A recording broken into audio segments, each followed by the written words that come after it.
Texas is building dozens of new interstates. From I-27 between Laredo and Amarillo, to Interstate 14, a planned cross-country interstate connecting Texas to Georgia. However, when researching for these highways, I found something interesting. For this corridor, labeled as Corridor J in Williamson County, Texas.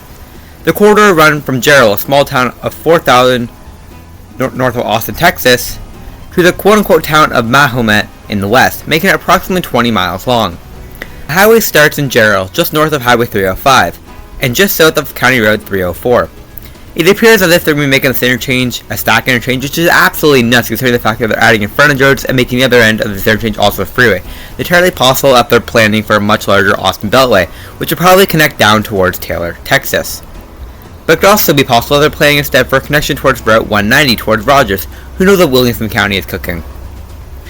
The road will have an interchange with FM 2843, and will be a diamond type interchange with frontage roads. However, the construction of this interchange will require rerouting FM 2843 to the south by a couple hundred feet. Now, the thing that I find most interesting about this is that they're also including a bunch of interchanges with roads that don't actually exist yet.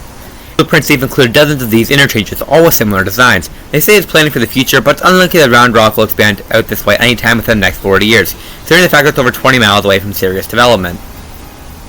Technically, this is like the fourth interchange of the highway, but for simplicity's sake, it's the first one that will get decent usage right off the rip. The second phase of this highway also has been approved and starts at future County Road 230, which is the planned arterial, to State Route 195, where we'll have another 4-level stacked interchange, making the phase 2 of the highway approximately 3.5 miles long. The interchange will be near the town of Florence, which is, at least in my opinion, where the highway is most likely to end. However, that's like a phase 3 of the highway. The third phase of the highway is around 7 miles long, starts at Business 195 just past their stack interchange with the 195. To US 183 near Mahomet, where it shows where it ended a 3-way directional interchange. From what I can tell, they're constructing 3 to 4 interchanges between these 2 points that also require ripping up State Route 138. However, all this begs the question, why? Why build a 20-mile corridor connecting nothing to nothing? Well, they're not actually planning on building this highway at all, believe it or not.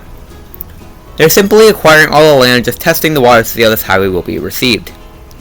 In the document, it says that it will likely be 20 to 30 years before they start construction on the freeway. However, they do not rule out the possibility of constructing a basic 2 or 3 lane road in the coming years once they have acquired all the right-of-way, which they haven't even done yet. In Phase 3 of Corridor J, they haven't even finalized the design or acquired that much of the land that they need. However, I suppose they have 30 years to get this done, so I'm not too worried. Plus, this is one of many freeway corridors Williamson County has acquired land for and are planning out. See what video that was supposed to be on I-27 in Texas turned into a deep dive on some random freeway corridor being planned just north of Round Rock in Texas. Let me know if you like this style of video and what freeway corridor I should dive into next. If you enjoyed it, please consider subscribing or even just leave a comment just for the sake of engagement, and see you all in the next one. Bye!